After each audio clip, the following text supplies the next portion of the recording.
இந்த அருமையான ஒரு வீர வணக்க நாள் பொதுக்கூட்டம் என்பது கிட்டத்தட்ட 65 நடந்திருக்கு. அப்படி பார்த்தா 45, 26, 71 வருஷம் ஆயிருச்சு. இதுல 61 வருஷம் ஆகுது.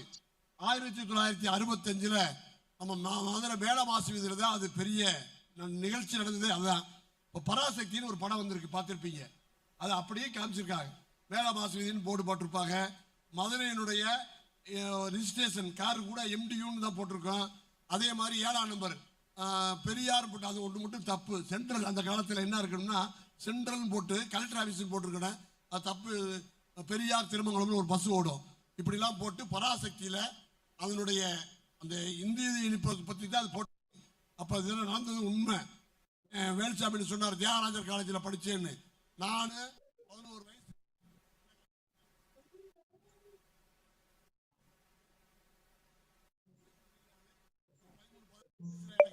வரும்போது நல்ல அப்படி இருக்கும்போது அந்த காலத்துல ஒரு உணர்வோட இன்னைக்கு இருக்கிற மாணவர்கள் இளைஞர்கள்ன்றதை விட ஒரு திமுகவினுடைய ஆட்சிக்கு வர்றதுக்கு முதல் காரணமே அன்றைக்கு உள்ள மாணவர் அணிதான். பெரிய பெரிய ஆள் இதுல இருக்க பூரா தீக்குளிச்சாங்கன்னா உணர்வோட இந்தி வேண்டாம் என்ற அடிப்படையிலே அன்றைக்கு பாடுபட்டாங்க. அது தொடர்ச்சியா வந்துச்சு. அதுக்கு பின்னால கூட 93 நாங்கள் இந்தி எடுத்து வந்து இந்த ஸ்டேட் பேங்க், ரயில்வே ஸ்டேஷனு எல்லாத்தையும் அழிச்சு 4 நாள் ஜெயிலில் இருந்தோம். அது பிரிவென்ட் அரெஸ்ட்ல கூட போனோம். அது மாதிரி இந்தி திணிப்புன்றது உடால மத்திய சர்க்கார் ஒன்றிய அரசு என்ன செய்யும்னா இவங்க ஒத்துக்கிறாங்களான்னு அப்புறம் அப்படி விட்டுரும். இப்போ மோடிஜி பார்த்தார், சமஸ்கிருதத்துக்கு 2000 கோடி ஒதுக்கியிருக்கார். அந்த மொழி பேசுறவனே மொத்தமே 2000 பேரோ 3000 பேரும் தான் இருக்கான்னு சொல்றாங்க. இந்த ஐயர் 2 ஓதுரா வருங்க, அவங்க படிக்கிறதோட சரிதான் தவிர அந்த மொழியை பத்தி தெரியாது. ஆனா தமிழுக்கு செம்மொழிக்கு 200 கோடி தான் ஒதுக்கியிருக்கு. ஒரு பெரிய அநியாயம். மோடி என்பவர் இன்னும் கொஞ்ச நாள் ஒரு பெரிய சர்வாதிகார ஆட்சி தான் நடத்த போறாரு. அது ஒன்றும் மாற்றமே இல்லை. அதுக்கு துணை போறதுக்கு இன்னைக்கு நிறைய தமிழ்நாட்டிலே நிறைய துணைக்கு போயிட்டாங்க. பார்த்தீங்கன்னா இப்போ கூட்டணி சேர்றதை பார்த்தா முதல் நாள் வரைக்கும் பழனிசாமி தான் முதலமைச்சர் சொல்லிக்கிட்டே இருந்தாங்க. நேற்று டபுள் இன்ஜின் இருக்கார்.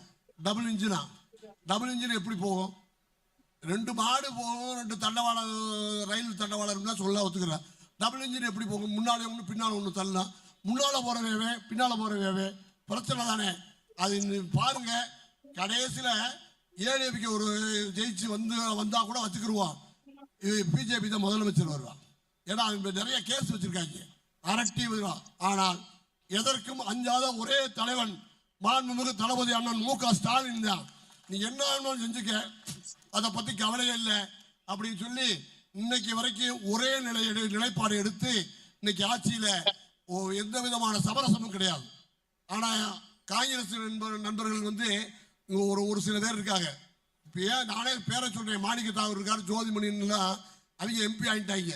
அதனால இந்த வர்றவங்க MLA ஆனா ஆகலைன்னு சொல்லி அதுல பங்கு வேணும் இதுல பங்கு வேணும்ன்றான். இதெல்லாம் தலைமை புரிஞ்சு அடுத்து இவங்களுக்கு சீட்டே கொடுக்கக்கூடாது, நம்ம கொடுக்க விடக்கூடாது. இல்லைன்னா நம்மளால அதுக்கான வேலையை பார்ப்பாங்க. ஏன்னா எதுக்காக சொல்றேன்னா, ஒரு நம்ம உணர்வோட நம்ம இல்லைன்னா இந்தியா கூட்டணியே கிடையாது. தலைவர் வந்து டெல்லியில நிக்குதுன்னா அதுக்கு ஒரே காரணம் மாண்புமிகு அண்ணன் ஸ்டாலின், 2வது மம்தா பானர்ஜி, அகிலேஷ் யாதவ். நாங்கள் 3 பேர் தான் மெயினா இருந்து இந்த இந்தியா கூட்டணியை காப்பாத்திக்கிருக்கோம். ஆனா இந்த காங்கிரஸுக்கு நல்லா போனா அந்த சொன்னா தப்பா போயிடும். 3000 ஓட்டு 4000 ஓட்டு மட்டும் தான் இருக்கு, ஆள் கிடையாது. வார்டுல பூத்து கமிட்டி போறதுக்கு ஆள் இல்லாத கட்சி. அது இன்னைக்கு அந்த அளவுக்கு பேசுறாங்கன்னா மனது ரொம்ப வேதனையா இருக்கு. நம்ம எப்பயுமே இருமொழி கொள்கை தான் நம்மளுக்கு உண்டு, அதில் எந்த விதமான மாற்றம் இல்லை. இப்போ கூட ஒன்றிய அரசு நம்மளுக்கு 2000 கோடி ரூபாய் தர வேண்டியது இருக்கு, தரல. அந்த தர்மேந்திர பிரபுன்னு ஒரு மத்திய அமைச்சர் சொல்றாரு, நீங்க அதை ஒத்துக்க 10,000 கோடி கூட தரம்னாரு.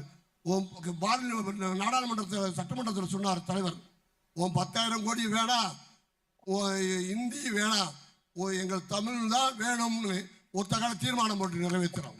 அதை பத்தி இல்லை.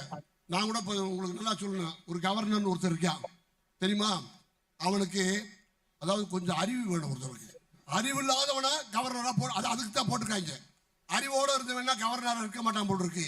ஏன்னா அவன் சொன்னோடைய கேட்கணும்ல. ஒவ்வொரு இடம் வர்றது தமிழ் தாய் வாழ்த்து போடுவோம், போட்டோன்னு பேசணுன்னு ஜனகணமன போடுன்னு தேசிய கீதத்தை. ஏலே அது முடிஞ்ச பிறதாண்டா போடணும். சபாநாயகர் சொல்றார், ப்ளீஸ் நாங்கள் போடுறோம், நீங்க உரையாற்றுங்க அப்புறம் போடுறோம்ன்றார். இல்லை இல்லை ஜனகணமன போட்டா முடிஞ்சுவோம்ல. ஏண்டா முட்டா பையனை எழுந்திரிச்சு போயிட்டான். போடான்னு கத்தி அது வஞ்சி விட்டு அவனுக்கு தமிழ் தெரியாதனால போடான்னு போயிட்டான் போட்டு.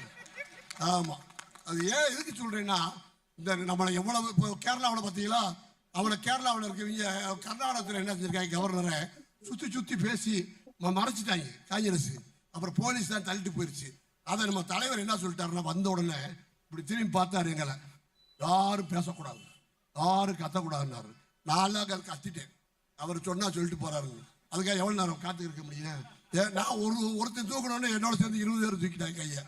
ஆமா, அது தன்னால வந்துடும்.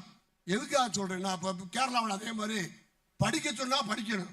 இவன் ஒரு வார்த்தையை போடுறது. அதுல இவங்களுக்கு என்ன தெரியும்? உனக்கு டேய் எங்க தமிழ்நாடுனா எங்களை பத்தாடா தெரியாது, உனக்கு அதை பத்தி என்னடா தெரியும்? அது தேவையில்லாத பேசுறது. இப்படிப்பட்ட கவர்னரை போட்டு மோடி எப்படியாவது பண்றாரு. ஆனா அதிமுக போயிருச்சு, ஒரு கூட்டணிக்குள்ள போய் மாட்டி. எடப்பாடி நல்லா தான் இருந்தார், அவங்களோட சேர்ந்தா பார்லிமெண்ட்ல சேர்ந்தா நம்மளை அமைக்க போடுவாருன்னு நினைச்சாரு. இப்ப எப்படியாவது வரணும்ன்றதுக்கா சேர்ந்தாரு. கொஞ்சம் கொஞ்சமா பேசி அன்னைக்கு பொதுக்கூட்டத்தில் மோடி பேசுனதுல ஒரு வார்த்தை ஏடிஎம்கேன்னு பேசல. ஒண்ணு நல்லா பாருங்க, முதலமைச்சர் அவர் தான் சொல்லல. நல்லா பார்த்துக்கங்க, ரெட்டை இன்ஜின் தான் சொல்லியிருக்கார். அது அப்புறம் தான் முடிவு கொண்டு வரவர். அதனால இதெல்லாம் எதுக்காக சொல்றேன்னா நல்லா தெரிஞ்சுக்கிறோம். அப்புறம் திருப்பரங்குன்ற தீபம்ன்றது, நான் அந்த ஊர்ல பிறந்து வளர்ந்தேன். அந்த மலைக்கு மேலே போய் சின்ன பிள்ளையில ஒரு 10-15 வயசு இருக்கும் போது 10 பேரோட ஏறி 10 நிமிஷத்துக்கு மேலே போயிடுவேன். 10 நிமிஷம் இறங்கிடுவோம், நல்லா விளாடுவோம். அங்கே ஒரு தர்கா இருக்கு, போய் பார்த்துருக்கோம். ஒருத்தர் சோடா கடை வச்சிருப்பார், பாய் 2 மிட்டாயி 2 கலரு சோடா வச்சிருப்பார். அவ்வளோதான் வருது. அது வர்றவங்க குடிச்சிட்டு தண்ணி குடிச்சிட்டு வருவாங்க. அப்பெல்லாம் தண்ணி பாட்டில் கிடையாது, சோடா தான். இதை நாங்கள் பார்த்துருக்கோம். இதை அந்த சின்ன பிரச்சனையில் ஒரு ஆள், ஒரு பாய் 2 ஆட்டுக்குட்டியோட போனதை போலீஸ் பிடிச்ச உடனே பெருசாக்கி இன்னைக்கு தீவை ஏற்றணும்டான்ட்டேன். அது என்ன சொல்கிறேன்னா, அங்கே ஒரு சின்ன 8 கல் ஒன்று தூண்கல் இருக்கு. அது மேலே குழி போட்டு ஒரு அம்புக்குறி போட்டிருக்கோம்.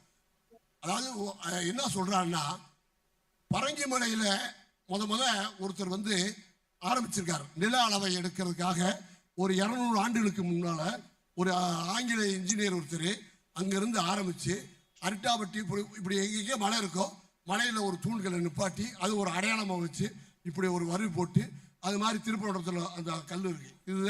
இது ஆனந்த விடல 3 பக்கத்தில் இது வருஷம் போட்டு ரிக்கார்டை கரெக்டாக போட்டிருக்கான். ஆனால் இங்கே ஒருத்தர் நீதிபதி இருக்கான், சுத்தமாக பிஜேபி, அவனை மாற்றவே முடியாத ஒரு தீர்ப்பு சொல்லிவிட்டான். நம்ம அரசாங்கம் எதுக்கும் நம்ம தலைவர் எதை பற்றியும் கவலைப்படல. அதுக்கு ஸ்டே வாங்கி அதை நிப்பாட்டி இது வரைக்கும் செய்யலை. இன்னும் அடுத்து நம்ம அரசாங்கம் வந்தோம்னா அதுக்கு ஒரு முடிவு பண்ணுவார். ஆனால் தீபம் ஏற்றுறது ஒரு தனி இடம் இருக்குது. நாங்கள் இந்த விளக்கு போடுவாங்க மோச்ச தீபம்னு, அதில் ஏற்றிக்கிட்டு தான் இருக்கிறோம். அதான் உண்டு. ஆனால் ரொம்ப எடுக்கிறது பிஜேபி இதை வச்சு ஓட்டை சேர்க்கிற, வாக்கு வங்கியை சேர்க்கணும்னு நினைக்கிறான். ஆனால் அது பெரிய தப்புல போய் நினைக்கிறது. இப்போ இந்தியான்றது பல மாநிலம், ஒரு மாநிலம் இல்லை, கிட்டத்தட்ட ஒரு 25-30 மாநிலமாக இருக்கு. நம்ம இங்கே என்ன செய்கிறோம், சாம்பார் ரசம் மோர் சாப்பிடுவோம். கொஞ்சம் தள்ளி போங்க ரொட்டி தான் சாப்பிடுவான். அதுக்கு தள்ளி போனால் அவன் என்ன சாப்பிட்றான்னு நமக்கு தெரியலை. நீங்கள் போய் இந்த ஜார்க்கண்டு அதுக்கெல்லாம் போனீங்கன்னா அதோடு முடிஞ்சு போச்சு. 4 நாளைக்கு சாப்பிடாம தான் வரணும்.